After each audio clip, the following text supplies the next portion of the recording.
नमस्कार दोस्तों, स्वागत है आपका यूट्यूब चैनल RIIT एकेडमी में। आज हम लोग पढ़ेंगे पॉलिटेक्निक फर्स्ट सेमेस्टर में अप्लाइड फिजिक्स का चैप्टर 1, जिसका नाम है अध्याय 1 परमाणु की संरचना मीन्स स्ट्रक्चर ऑफ एटम, जिसमें हमारा पहला टॉपिक है परमाणु। परमाणु किसी पदार्थ का वह सूक्ष्मतम कण जो रासायनिक अभिक्रिया में भाग लेता है, परमाणु कहते हैं। या इसको हम एक और प्रकार से परिभाषित कर सकते हैं, किसी पदार्थ का वह सूक्ष्मतम कण जो स्वतंत्र अवस्था में नहीं रह सकता लेकिन रासायनिक अभिक्रिया में भाग लेता है, परमाणु कहते हैं। अगला टॉपिक है हमारा अणु। अणु क्या होता है? Means molecule. किसी पदार्थ का वह सूक्ष्मतम कण जो रासायनिक अभिक्रिया में भाग नहीं लेता है, अणु कहते हैं। या इसको हम एक और प्रकार से परिभाषित कर सकते हैं, किसी पदार्थ का वह सूक्ष्मतम कण जो स्वतंत्र अवस्था में रह सकता है लेकिन रासायनिक अभिक्रिया में भाग नहीं लेता है, अणु कहते हैं। अब हम देखेंगे कुछ मौलिक कण के बारे में। इनको हम लोग मूलभूत कण कहते हैं, जिसमें हमारा सबसे प्रथम मूलभूत कण है इलेक्ट्रॉन। इसको हम लोग स्मॉल ई से प्रदर्शित करते हैं। इसका आवेश का मान होता है इसकी आवेश का मान होता है E=1 - 1.6 × 10⁻⁻19 कूलाम एंड इसका भार होता है 9.1 × 10⁻31 किलोग्राम। इनकी खोज करता है हमारे J.J. थॉमसन साहब। अगला है हमारा प्रोटॉन। प्रोटॉन इसको हम लोग P से प्रदर्शित करते हैं। इसका जो चार्ज होता है वो हमारे इलेक्ट्रॉन के जस्ट सेम होता है, बट उनके साइन अपोजिट होते हैं। इसमें हमारा आवेश होता है प्लस का 1.6 × 10⁻⁻19 कूलाम एंड इसका भार होता है हमारा 1.67 × 10⁻⁻27 किलोग्राम। इसकी खोज करता है हमारे अर्नेस्ट रदरफोर्ड साहब। अगला हमारा मूलभूत कण है न्यूट्रॉन। न्यूट्रॉन पर हमारा आवेश होता है 0 एंड इसका भार होता है 1.6 × 10⁻⁻27 किलोग्राम। इसके हमारे खोज करता है जेम्स चैडविक साहब। हम बात करते हैं नामकरण की, कि इलेक्ट्रॉन नाम किसने दिया, कि हमें बताया किसने कि ये इलेक्ट्रॉन इसका नाम है। एक मूलभूत कण का नाम इलेक्ट्रॉन है। तो सबसे पहले इलेक्ट्रॉन का नाम दिया है हमारा स्टोनी साहब ने, एंड प्रोटॉन का नामकरण हमारा किया J.J. थॉमसन साहब ने। और इलेक्ट्रॉन के E/m का मतलब है इलेक्ट्रॉन के आवेश और उसके भार के अनुपात को हम लोग उसका E/m कहते हैं। अगर आवेश हम रख दें 1.6 × 10⁻⁻19 अपॉन 9.1 × 10⁻31 किलोग्राम, इसको अगर हम सॉल्व करें तो हमारा आएगा 1.76 × 10⁻8 कूलाम पर ग्राम। ये हमारा होता है इलेक्ट्रॉन के E/m की वैल्यू। अब हम देखते हैं एक मोल में इलेक्ट्रॉन का द्रव्यमान। एक मोल में इलेक्ट्रॉन का द्रव्यमान कितना होता है, पहले हम जान लेते हैं एक मोल किसे कहते हैं। आपने सुना होगा दर्जन।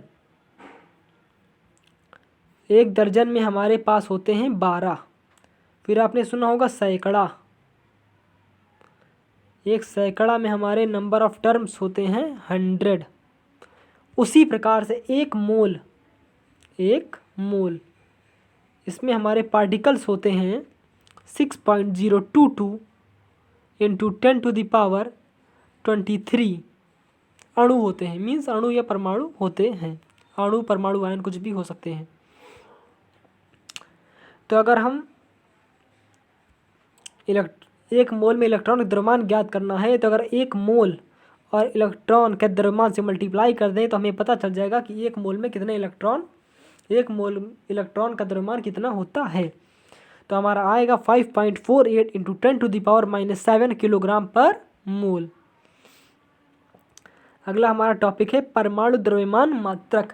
कार्बन 12 के 1/12वें भाग को परमाणु द्रव्यमान मात्रक कहते हैं। एक AMU = 1.67 × 10⁻27 किलोग्राम। परमाणु द्रव्यमान मात्रक वैज्ञानिकों ने जिसे इसलिए बनाया क्योंकि जो मूलभूत कण हैं उनका द्रव्यमान हमारा बहुत ही कम होता है। अगर हम इसको किलोग्राम में नापें तो बहुत ही पीछे चला जाता है। तो उसी को सरल भाषा में पढ़ने के लिए पीछे चला जाता है। इस सरल भाषा में पढ़ने के लिए वैज्ञानिकों ने कार्बन को स्थिर रखकर उसी के द्रव्यमान को सबसे तुलना की, जिससे हमारा निकल के आया 1 AMU means atomic mass unit equal to 1.67 into 10⁻⁻27 kilogram. इसी से हम लोग अन्य मूलभूत कण के परमाणु द्रव्यमान मात्रक मीन्स AMU में उसका हम लोग ज्ञात कर सकते हैं, उसका परमाणु भार। क्योंकि जो मूलभूत कण के द्रव्यमान इतने कम होते हैं कि वो लगभग किलोग्राम में लेने पर सबका द्रव्यमान लगभग एक समान ही आ जाता है। उसी को अलग अलग करने के लिए उन्होंने परमाणु द्रव्यमान मात्रक मतलब सबसे छोटी इकाई को उन्होंने चुना। अगला टॉपिक है हमारा परमाणु क्रमांक। परमाणु क्रमांक मीन्स एटॉमिक नंबर। क्या होता है? प्रोटॉनों की संख्या या इलेक्ट्रॉनों की संख्या को ही हम लोग परमाणु क्रमांक कहते हैं। मतलब जो किसी परमाणु की जो इलेक्ट्रॉनों की संख्या होती है या जो प्रोटॉनों की संख्या होते हैं उसे को ही हम लोग परमाणु क्रमांक कहते हैं। परमाणु क्रमांक हमारा बराबर होता है इलेक्ट्रॉनों की संख्या बराबर प्रोटॉनों की संख्या। अगला टॉपिक है हमारा परमाणु भार। परमाणु भार क्या होता है? प्रोटॉनों की संख्या तथा न्यूट्रॉनों की संख्या के योग को परमाणु भार कहते हैं। परमाणु भार बराबर प्रोटॉनों की संख्या प्लस न्यूट्रॉनों की संख्या का योग को हम लोग परमाणु भार कहते हैं। यह हमारा प्रश्न है 11 Na23 6 C12 7 N14 में इलेक्ट्रॉनों तथा प्रोटॉनों की संख्या ज्ञात करो। इसको प्रश्न को करने से पहले हमको ये जानना पड़ेगा कि ये 11 Na23 क्या है, जिसमें हमारा जो किसी तत्व के नीचे वाला होता है इसको हम लोग कहते हैं परमाणु क्रमांक या इलेक्ट्रॉनों की संख्या या प्रोटॉनों की संख्या।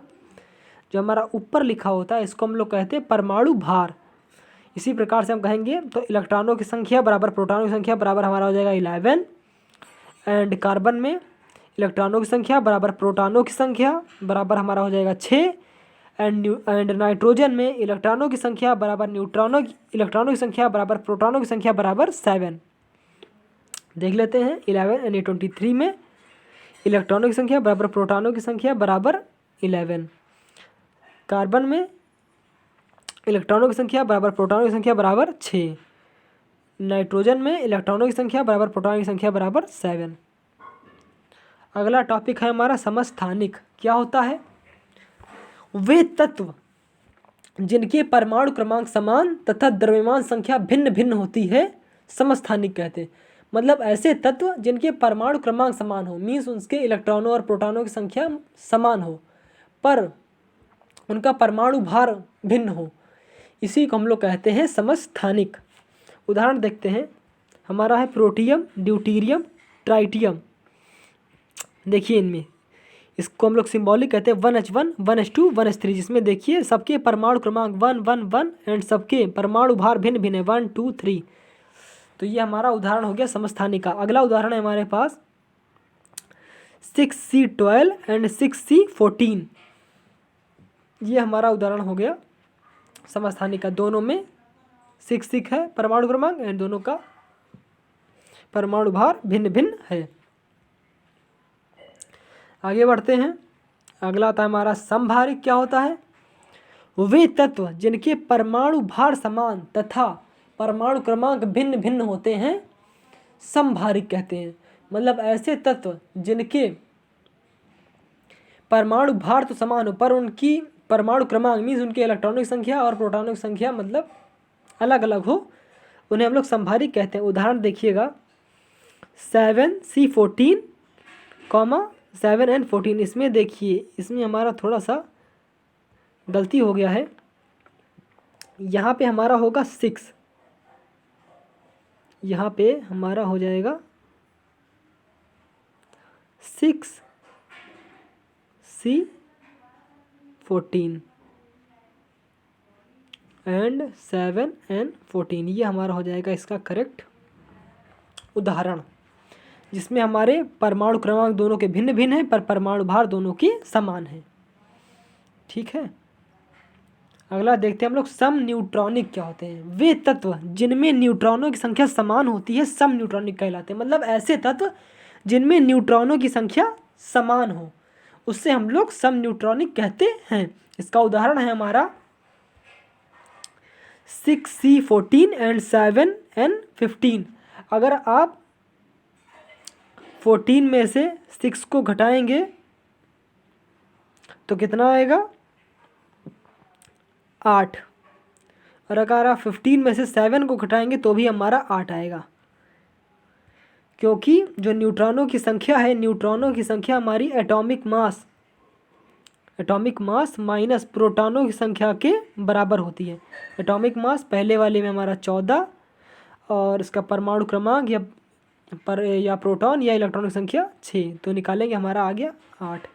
उसी प्रकार से जब दूसरे वाले में न्यूट्रॉनों की संख्या निकालेंगे तो हमारा आ जाएगा 15 - 7 = 8। तो हमारा प्रोटॉनों की संख्या और तो हमें इनमें न्यूट्रॉन की संख्या दोनों में समान है। अगला टॉपिक है हमारा इलेक्ट्रॉन की खोज। इलेक्ट्रॉन की खोज हमने आपको बताया था किसने की है। इलेक्ट्रॉन की खोज हमारी की है J.J. थॉमसन साहब ने। और इलेक्ट्रॉन का नाम किसने दिया था, स्टोनी ने। तो सन 1879 में विलियम क्रुक्स ने कांच की एक 60 सेंटीमीटर नली ली। विलियम क्रुक्स ने, ये हमारी 60 सेंटीमीटर नली है। विसर्जन नली लेकर विभिन्न दाबों पर विद्युत प्रवाहित किया।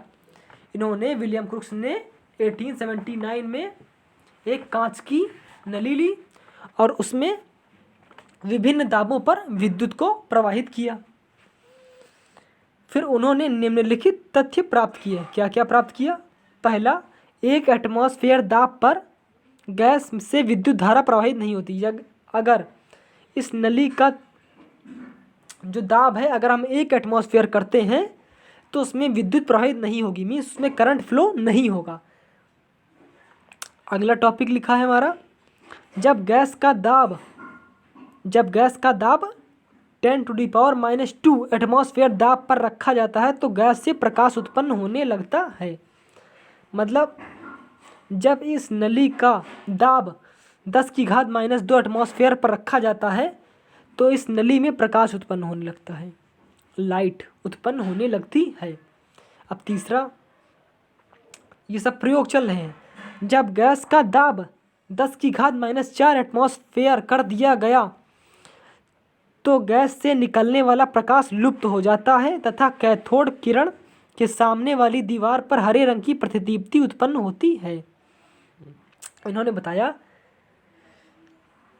जब हम इस नली का दाब 10⁻⁻4 एटमॉस्फेयर दाब कर देते हैं तो गैस से जो निकलने वाला प्रकाश था, जो गैस से निकलने वाली लाइट थी, वो हमारी धीमे धीमे लुप्त होने लगी, मीन्स गायब होने लगी। और उसके सामने वाली दीवार पर जहाँ से प्रकाश निकल रहा था उसके सामने वाली दीवार पर उसके निकलने वाली प्रकाश लुप्त हो जाता है तथा कैथोड किरण के सामने वाली दीवार पर, ये हमारी कैथोड किरण निकलती है यहाँ से, इसके सामने वाली दीवार पर, इस दीवार पर एक हरे रंग की प्रतिदीप्ति बनती है। मतलब यहाँ पर एक हरे रंग की प्रतिदीप्ति बनती है। ये इन्होंने तथ्य प्राप्त किया कि मतलब कैथोड किरणों के निकलने से सामने वाली दीवार पर एक नई प्रतिदीप्ति बन रही थी। आगे देखते हैं, यह प्रकाश कैथोड किरण को कांच से टकराने के कारण उत्पन्न हुआ था। ये प्रकाश हमारा, ये जो हमारी नली थी, ये हमारा कैथोड किरणें हमारी यहाँ से निकली और यहाँ से जहाँ पे जाके हमारा प्रकाश उत्पन्न हुआ, प्रतिदीप्ति उत्पन्न हुई, तो यह प्रकाश कैथोड किरण को कांच से टकराने के कारण पर, ये जो कैथोड किरणें यहाँ से निकलती हैं इस कांच पर टकराती हैं, इसी के कारण ये हमारी हरे रंग की प्रतिदीप्ति उत्पन्न हुई थी। इन कैथोड किरणों का भी कोई नाम नहीं दिया गया है, बस ये इन्होंने अब इस किरण के गुण को जानने के लिए इन्होंने कुछ गुण प्राप्त किए। मतलब इन कैथोड किरणों को कुछ गुण में देखा। इनके क्या क्या गुण हैं वो देखते हैं।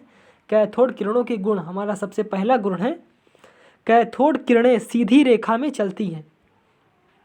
जो हमारी कैथोड किरणें हैं वे हमारी सीधी रेखा में, स्ट्रेट लाइन में चलती हैं और ये किरणें भौतिक कणों से मिलकर के बनी होती हैं। भौतिक कण मतलब ये एक पार्टिकल से बनकर के बनी होती है। मतलब ये छोटे छोटे जो किरण है, जैसे जो हमारे प्रकाश आता है सूर्य से पृथ्वी तक, ये छोटे छोटे कणों के रूप में आता है। इसको हम लोग याद करेंगे, आपने भी पढ़ा होगा, इसको हम लोग फोटोन कहते हैं, बंडलों के रूप में। प्रकाश ऊर्जा के छोटे छोटे बंडलों के रूप में आता है, जिसे हम लोग फोटोन कहते हैं।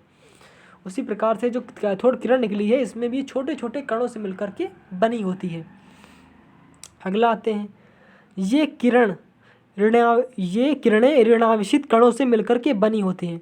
इन्होंने ये पता लगाया कि ये किरणें हैं, ये ऋणावेशित कणों से मिलकर के बनी होती हैं। ये इन्होंने कैसे जाना कि ये किरण ऋणावेशित है? इन्होंने क्या करा, इन्होंने मैग्नेटिक फील्ड ली, मीन्स चुंबकीय क्षेत्र लिया, और इधर इन्होंने करा निगेटिव क्षेत्र, और इधर इन्होंने करा पॉजिटिव क्षेत्र। अब इन्होंने इस कैथोड किरण को यहाँ से गुजारा, तो उन्होंने देखा जो कैथोड किरण है वो हमारी इधर ये निगेटिव की ओर ना जा करके ये प्लस की ओर मुड़ गई। तो हमने इंटर में पढ़ा था कि जो विपरीत चार्ज हैं वे एक दूसरे को आकर्षित करते हैं। तो उन्हीं से विलियम क्रूक्स ने एक निष्कर्ष निकाला कि ये किरण निगेटिव होगी तभी ये पॉजिटिव की ओर आकर्षित हो रही है। इसीलिए इन्होंने इस किरण को ऋणावेशित किरण कह दिया। और जो ऋणावेशित किरण चूँकि ये कणों से मिलकर के बनी है, तो इसलिए इसे ऋणावेशित कणों से मिलकर के यह किरण हमारी बनी होती है। अगला बात करते हैं, कैथोड किरणें धातु की सतह पर टकराने से वह गर्म हो जाता है। मतलब अभी देखेंगे जब प्रकाश आता है, सूर्य का प्रकाश पृथ्वी तक पहुंचता है, अगर आप नीचे कोई बर्तन रखते हैं तो वो सतह हमारी गर्म हो जाती है। उसी प्रकार कैथोड किरण धातु की सतह पर टकराने से वह भी गर्म हो जाता है। कैथोड किरणों को भी अगर हम किसी धातु की सतह पर रखे हों तो वो भी हमारा गर्म हो जाएगा, जिससे यह पता चलता है कि किरणें कणों से मिलकर के बनी होती हैं। तो अगर हम कैथोड किरणों को एक धातु की सतह पर आपतित कराएं तो जिससे हमारा वो धातु की सतह जो हमारी वो गर्म हो जाएगी, जिससे हमें ये निष्कर्ष निकलता है कि ये किरणें हैं ये हमारी कणों से मिलकर के बनी होती हैं। अगला है हमारा, गैसों में आयनन करने की क्षमता होती है। ये किरणें ऐसी होती हैं ये गैसों को आयनित कर सकती हैं। अगला है, इनकी भेदन क्षमता अधिक होती है। ये जो कैथोड किरणें हैं इनकी भेदन क्षमता बहुत अधिक होती है, मतलब ये बहुत सारी परतों को ये पार कर सकते हैं। ये किरणें फोटोग्राफिक प्लेट को प्रभावित करती हैं। ये जो किरणें होती है हमारी फोटोग्राफिक प्लेट को प्रभावित करती हैं। जैसे ये फोटोग्राफिक प्लेट जो फ़ोटो खींचते हैं स्टूडियो में जा कर के, तो कैथोड किरणों के से ही खींचते हैं। अगला है हमारा, ये किरणें प्रतिदीप्ति उत्पन्न करती हैं। वो तो आपने पढ़ा ही है कि जब इस नली में कैथोड किरण को आपतित करें तो यहाँ पर एक प्रतिदीप्ति, हरे रंग की प्रतिदीप्ति उत्पन्न होती है। अब बात करते हैं प्रोटॉन की खोज। प्रोटॉन की खोज हमारी किसने की थी? अर्नेस्ट रदरफोर्ड ने। लेकिन प्रयोग किया था हमारा गोल्डस्टाइन ने। सन 1886 में गोल्डस्टाइन ने प्रोटॉन की खोज की थी। गोल्डस्टाइन ने कांच की एक विसर्जन नली में एक एनोड तथा एक कैथोड जो कि एक जालीदार है, जब हम नली में हाइड्रोजन गैस भर देते हैं दो कैथोड की तरफ से एक किरण निकलती है जिसे एनोड किरण कहते हैं। इन्होंने भी, इनका प्रयोग बिल्कुल सेम था, इसीलिए मैंने इसका चित्र नहीं बनाया, बिल्कुल वही सेम प्रयोग है। इन्होंने यहाँ से बस इन्होंने ये था, उसमें कैथोड किरण का प्रयोग हुआ था, इसमें एनोड का किरण का प्रयोग हुआ। इन्होंने फिर से यहाँ से निकाला, वही अलग अलग भिन्न भिन्न दाबों पर किया। तो इन्होंने देखा कि एक और किरण भी निकल रही है जिसे इन्होंने एनोड किरण कहा। और इन्होंने देखा कि इसका जो गुण है वो भी उसके गुण से मैच कर रहा है, पर इसकी प्रकृति बिल्कुल विपरीत है। उसकी प्रकृति ऋणात्मक थी, इसकी प्रकृति धनात्मक होगी। अब हम देखते हैं इस किरण के गुण, एनोड किरणों के गुण। पहला गुण वही है, एनोड किरणें सीधी एवं सरल रेखा में चलती हैं। ये किरणें धनावेशित कणों से मिलकर के बनी होती हैं। इनको कैसे पता कि ये किरणें धनावेशित हैं? वो इसलिए पता, फिर से उन्होंने मैग्नेटिक इधर माइनस रखा, इधर प्लस रखा, और इन्होंने एनोड किरण को गुजारा तो इन्होंने देखा कि ये प्लस की ओर ना जाकर कि ये किरण इधर मुड़ गई, जिससे इन्होंने जाना कि ये किरण धनावेशित होगी तभी ये ऋणावेशित की ओर मुड़ रही है, जिससे गोल्डस्टाइन ने यह निष्कर्ष निकाला कि एनोड जो किरण होती है वो हमारी धनात्मक होती है। ये किरणें भौतिक कणों से मिलकर के बनी होती हैं। सेम है कि ये जो किरणें होती हैं एनोड किरणें, ये भी हमारी भौतिक कणों से मिलकर के बनी होती हैं। फिर से वही, अगर हम इन किरणों को धातु की सतह पर आपतित करें तो धातु का सतह गर्म हो जाता है। बिल्कुल सेम है। ये किरणें फोटोग्राफिक प्लेट को प्रभावित करती हैं। बिल्कुल सेम है, वो भी फोटोग्राफिक प्लेट को प्रभावित करती थी, ये भी फोटोग्राफिक प्लेट। इनकी भेदन क्षमता अधिक होती है। अगला बात करते हैं, कैथोड किरणें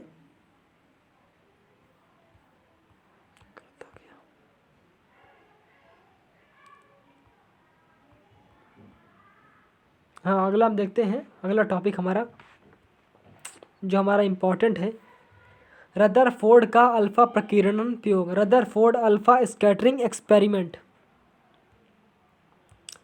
इसमें हमारा होता क्या है, रदरफोर्ड एक साइंटिस्ट थे जिन्हें आप लोग इनको जानते होंगे, काफ़ी फेमस साइंटिस्ट रहे। इनका बहुत ही नोबेल पुरस्कार मिला था इनको। परमाणु की संरचना को जानने के लिए सन 1918 में रदरफोर्ड ने एक महत्वपूर्ण प्रयोग किया। इसमें रेडियो एक्टिव तत्व पोलोनियम को उच्च गतिज ऊर्जा वाले अल्फा कणों की एक बारीक पतले स्वर्ण पत्र पर गुजारते हुए तो रदरफोर्ड ने निम्नलिखित तथ्य प्राप्त किए। रदरफोर्ड साहब ने क्या किया, रदरफोर्ड साहब ने परमाणु की संरचना को जानने के लिए रदरफोर्ड ने एक प्रयोग किया, जिसका प्रयोग का नाम हुआ रदरफोर्ड का अल्फा प्रकीर्णन प्रयोग। इन्होंने क्या प्रयोग किया, इन्होंने एक सोने की पतली पन्नी ले ली, उस पर इन्होंने यहाँ से अल्फा कण से इन्होंने बमबारी करवाई। इन्होंने अल्फा कणों की बमबारी करवाई। ये हमारा पोलोनियम है, यहाँ से एक पोलोनियम एक हमारा पोलोनियम हमारा एक रेडियो एक्टिव तत्व होता है। इन्होंने बमबारी कराई तो इन्होंने देखा, इन्होंने कुछ निम्नलिखित तथ्य प्राप्त किए। इन्होंने क्या देखा कि कुछ अल्फा कण ऐसे थे जो तो बिल्कुल सीधे निकल गए, और कुछ अल्फा कण ऐसे थे जो कुछ कोण पर विचलित हो गए।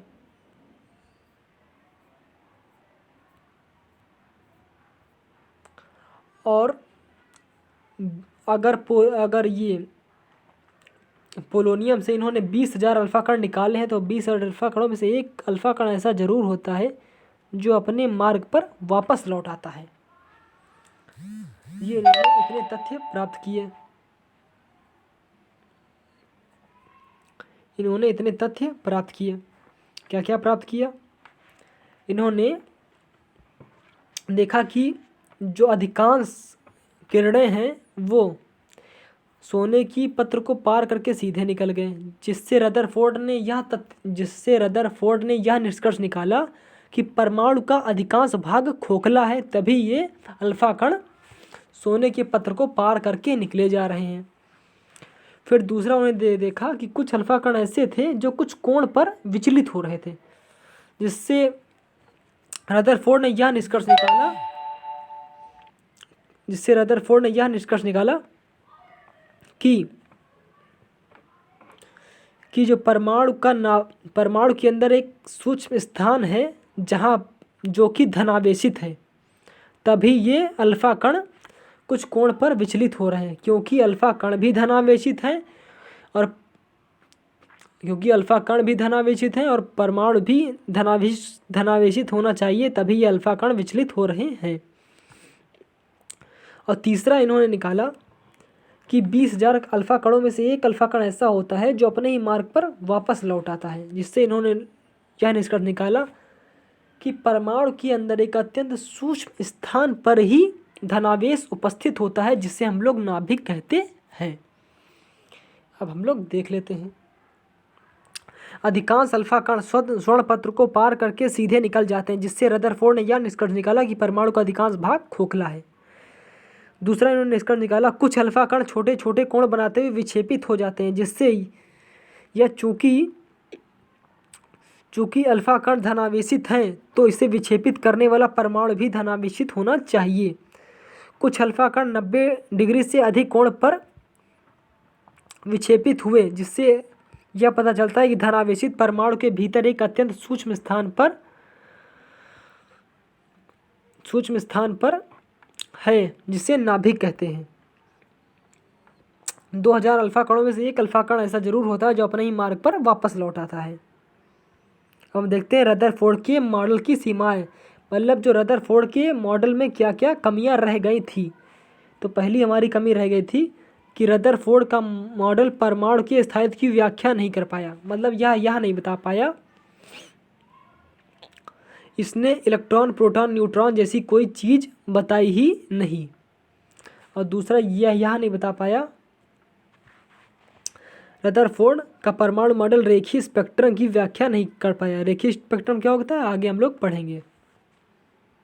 बोहर का परमाणु मॉडल क्या होता है, अगले हमारे साइंटिस्ट आए थे बोहर ने भी परमाणु की संरचना को जानने के लिए बिल्कुल सटीक जानकारी दी थी, जिसका हम लोग आज भी पालन करते हैं। सन 1913 में नील बोहर ने रदरफोर्ड के परमाणु मॉडल को मैक्स प्लांक के क्वांटम सिद्धांत लगाकर रदरफोर्ड की कमियां दूर की। इसके लिए इन्होंने निम्नलिखित परिकल्पनाएं दी। इन्होंने क्या परिकल्पनाएं दी, इन्होंने ये बनाया था, ये एक परमाणु का बनाया था एनर्जी लेवल, इसमें इन्होंने बताया कि जो इलेक्ट्रॉन होते हैं मूलभूत कण हैं वो सारी कक्षाओं में चक्कर नहीं लगाते। उन्होंने बताया कि ये कुछ विशेष कक्षाओं में ही चक्कर लगाते हैं, और ये उन कक्षाओं में चक्कर लगाते हैं जिनका उनमें कोणीय संवेग एंगुलर मोमेंटम h/2π का पूर्ण गुणज होता है। ये उन्हीं कक्षाओं में चक्कर लगाते हैं। इन्होंने पहली परिकल्पना दी। और दूसरी परिकल्पना इन्होंने दी कि चक्कर लगाता हुआ इलेक्ट्रॉन ना ही ऊर्जा का उत्सर्जन करता है और ना ही ऊर्जा का अवशोषण करता है, जिससे परमाणु के स्थायित्व बना रहता है।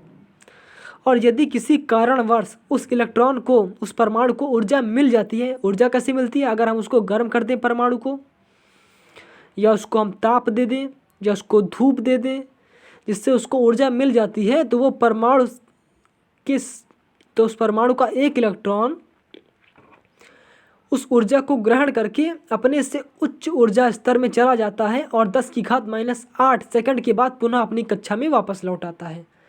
इन्होंने ये 3 तथ्य दिए। देखते हैं, इलेक्ट्रॉन केवल उन्हीं कक्षाओं में घूम सकते हैं जिनमें उनका कोणीय संवेग h/2π का पूर्ण गुणज होता है। यदि इलेक्ट्रॉन का द्रव्यमान m तथा कक्षक की त्रिज्या r एवं उसका कक्षक में इलेक्ट्रॉन का वेग v हो तो mvr = nh/2π। स्थायी कक्षाओं में घूमते हुए इलेक्ट्रॉन ऊर्जा का उत्सर्जन नहीं करता, और यद्यपि उनमें विकेंद्र त्वरण हो अतः परमाणु का स्थायित्व बना रहता है। मतलब स्थायी कक्षा में घूमता हुआ इलेक्ट्रॉन ना ही ऊर्जा का उत्सर्जन करता है ना ही अवशोषण करता है, जिससे परमाणु का स्थायित्व बना रहता है। जब किसी परमाणु को किसी कारणवश कहीं से ऊर्जा मिल जाती है, वही जैसे हमने कहा ताप दे करके, धूप दे करके ऊर्जा मिल जाती है, तो उसका कोई इलेक्ट्रॉन अपनी निश्चित कक्षा को छोड़कर अपने से ऊंचे कक्षा में चला जाता है और लगभग 10⁻⁸ सेकंड के बाद पुनः अपनी कक्षा में वापस चला आता है। तो ये हमारा हो गया बोहर का परमाणु मॉडल। आज के लिए इतना ही रखते हैं। आज का क्लास आपको कैसा लगा? If you like this video please subscribe my channel and like this video for get all notification. तो ऑल द वेरी बेस्ट। पढ़ते रहिए।